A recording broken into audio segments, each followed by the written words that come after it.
స్వాగతం. దివ్యవాణి ప్రేక్షకులకు శుభస్వాగతం.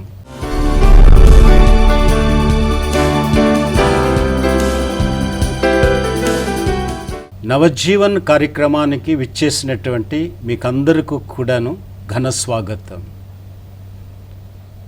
మనం గత ఎపిసోడ్లో 112వ అంశంలో భక్తి సంగీతం గురించి మనం అనేక విషయాలు తెలుసుకుంటూ ఉన్నాము.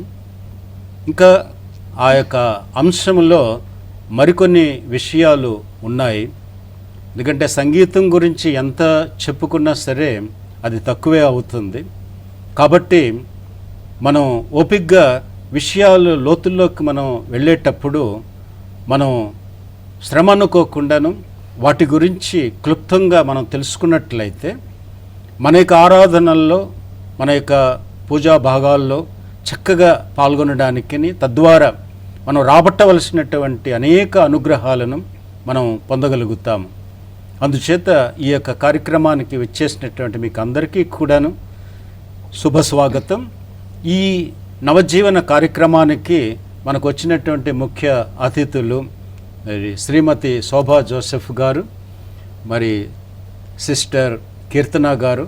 మీకు స్వాగతం చెబుతూ మీరు వచ్చినందుకు మాకు చాలా ఆనందంగా ఉన్నది.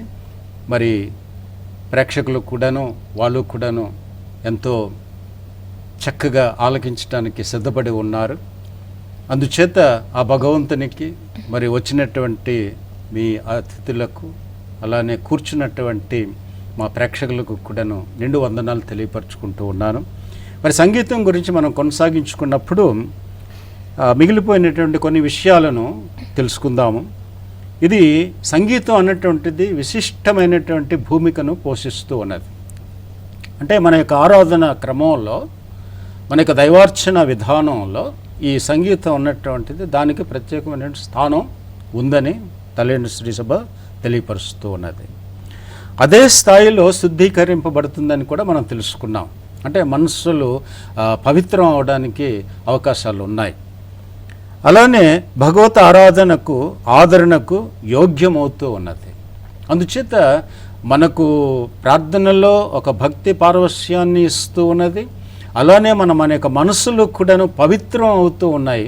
కాబట్టి ఈ యొక్క ఆరాధనలో సంగీతం ఉన్నటువంటిది తప్పనిసరిగా ఉండాలి అన్నటువంటి ఒక నిబంధన మనం ఏర్పాటు చేసుకున్నాం తల్లినటువంటి శ్రీసభ ద్వారా. కనుక శ్రీసభ నిజానికి అన్ని కళారూపాలని కూడాను ఆదరిస్తూ ఉన్నది. ఇప్పుడు చిత్రలేఖనం ఉన్నది, చిత్రలేఖనాన్ని కూడాను ఆదరిస్తూ ఉన్నది. మనం మొట్టమొదటి ఎపిసోడ్లకి వెళ్ళినట్లయితే అక్కడ ఆ సిస్టైన్ చాపల్లో, అంటే ఆ యొక్క వాటికన్ చర్చ్లో ఆ పెయింటింగ్స్ అన్నీ కూడాను మనం చూసి ఉన్నాం. అందుచేత అలా విధంగా చిత్రలేఖనాన్ని కూడాను ఆహ్వానిస్తూ ఉన్నది. పండుగలు పబ్బాలు అయినప్పుడు ఎంతో డెకరేషన్ మనం చేస్తూ ఉంటాం. ఈ డెకరేషన్లో భాగంగా చిత్రలేఖనాన్ని కూడాను వాడుతూ ఉంటారు. అలానే నాట్యము, ఇప్పుడు ఆ యొక్క ఆరాధన విషయాల్లోని పూజ ప్రారంభంలో నాట్యం కూడా ఏర్పాటు చేసుకుంటున్నాం నేను ఒకసారి మనం అనుకున్నాం. అంచేత ఆ విధంగా ఇతర కళల్లో కూడాను ఆదరిస్తూ ఉన్నది. అయితే ఏ కళను ఆదరించిన, ఏ కళను మనం తీసుకున్నా సరే అది మన భక్తికి, మన విశ్వాసానికి సరిపెట్టేటట్లుగా ఉండాలి. ఆ విషయంలో మాత్రం తలైనటువంటి శ్రీసభ చాలా శ్రద్ధ తీసుకుంటుంది. మరి ఈ కళలన్నింటిలో కూడాను సంగీతం ఉన్నటువంటిది ఎక్కువగా ఆ పారవశ్యాన్ని అందిస్తుంది కనుక ఆ విధంగా దానికి ఎక్కువ స్థానాన్ని తలైనటువంటి శ్రీసభ ఇచ్చి ఉన్నది. అందుచేత ఇతర కళలను మనం నిరాదరణ చేస్తున్నామని, వాటిని ప్రక్కకు పెట్టేశామని అనుకోకూడదు. కేవలం ఏంటంటే మన భక్తికి, మన విశ్వాసానికి అవి సరిపడుతూ ఉండాలి. ఏది తీసుకున్నా, ఎందులో నుంచి తీసుకున్నా, ఏ కళను ఉపయోగించినా సరే అది మన ప్రార్థనకు, మన యొక్క భక్తికి అవి సరిపడుతూ ఉండాలి. అలా ఉన్నట్లయితే మనం తీసుకొని వాటిని ఉపయోగిస్తూ ఉండవచ్చు. ఎందుకంటే కొంతమంది చిత్రపటాలను కూడా తీసుకొని ధ్యానం చేస్తూ ఉంటారు. మనకున్న చర్చిలో ఉన్నటువంటి పటాలు కానీ లేకపోతే స్వరూపాలు కానీ ఈ క్రమానికి చెందినటువంటివే. అవి కూడా మరి చిత్రలేఖనం, శిల్పము అన్నటువంటి వాటికి సంబంధించినదే. ఇప్పుడు ఒక స్వరూపం పెట్టుకున్నామంటే చర్చిలో అది శిల్పకళకు నిదర్శనం అది.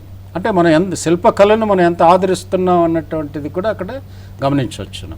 అలానే మనం 14 స్థలాలు కూడాను క్రీస్తు ప్రభు యొక్క శ్రమలను ధ్యానించుకోవటానికి 14 స్థలాల చిత్రపటాలను కూడా మనం పెట్టుకున్నాం.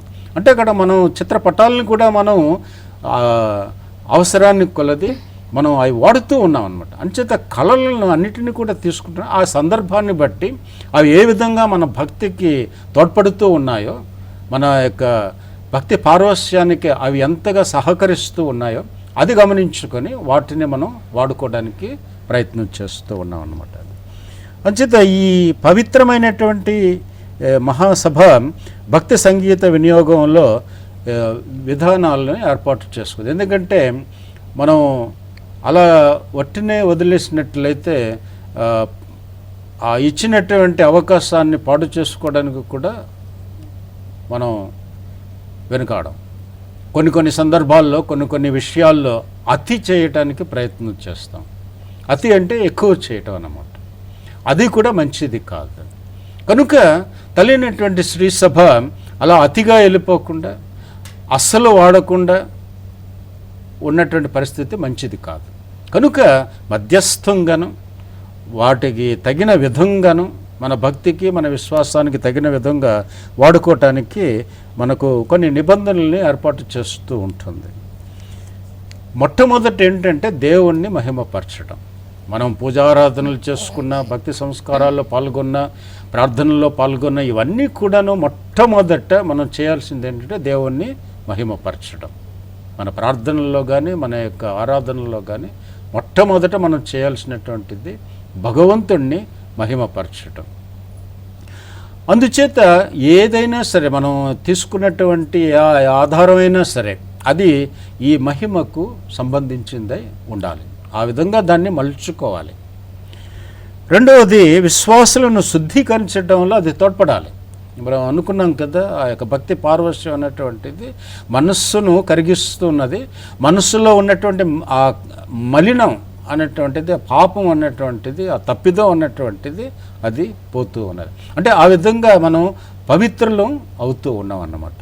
అందుచేత ఏది మనం తీసుకున్నా సరే అది ఈ విషయంలో అది మనకు తోడ్పడాలి. అంటే మనం పవిత్రులం అవటానికి ఉన్నటువంటి అవకాశాన్ని మనం కల్పించుకోగలగాలి. అంచేత వీటిని ఉపయోగించుకునేటప్పుడు ఈ విధంగా వాడుకోవాలని చెప్పి తెలియనటువంటి శ్రీసభ ఆ చివరిన ఈ 112వ అంశంలో మనకు తెలియపరుస్తూ ఉన్నది.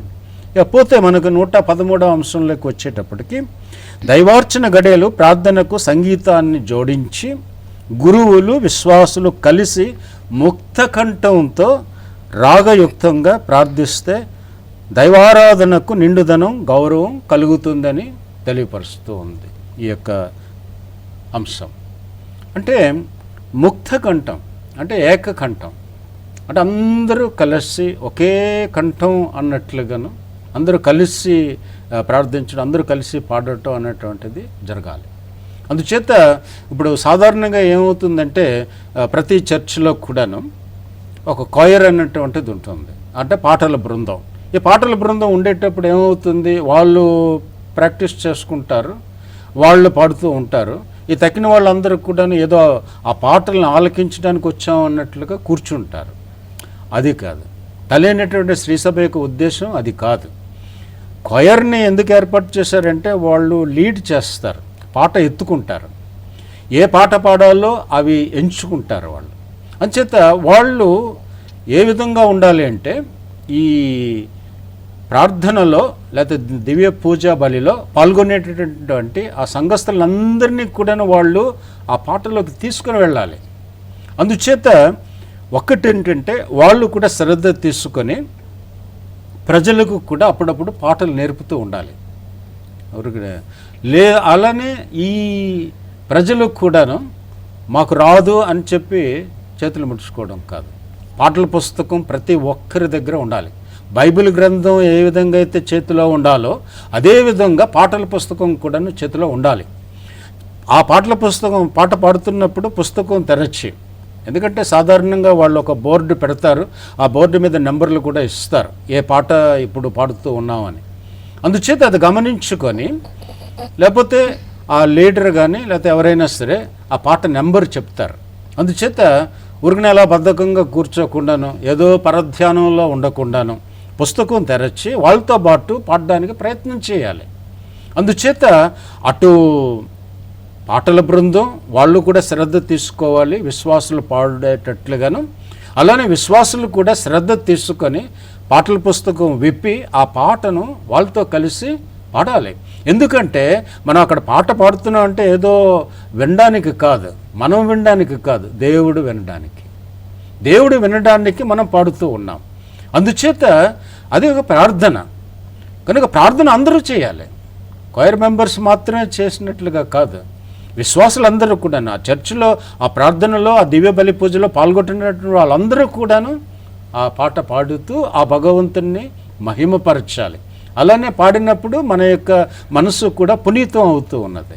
కనుక ప్రతి ఒక్కరూ కూడాను పూజలో పాల్గొన్నటువంటి ప్రతి ఒక్కరూ కూడాను ఆ యొక్క పాటలో పాల్గొని ఆ యొక్క ముక్త కంఠంతో, అలాగనే రాగయుక్తంగాను ఒకరు ఇంకొక స్థాయిలోని ఇంకొకరు మరొక స్థాయిలో పాట పాడటం కాదు. కొంతమంది కూని రాగం తీసుకుని లేకపోతే మరికొంతమంది గట్టిగా పాడి అలా కాకుండా రాగయుక్తంగా అందరూ కలిసి ఒకే రాగంతో పాడడానికి ప్రయత్నించినట్లయితే అటువంటి దైవారాధన నిండుగా గౌరవంగా ఉంటుంది. మరి ఇప్పుడు చిన్న బ్రేక్ తీసుకుందామా? మనం తర్వాత కలుసుకొని ఈ యొక్క అంశాన్ని మనం కొనసాగించుకుందాం.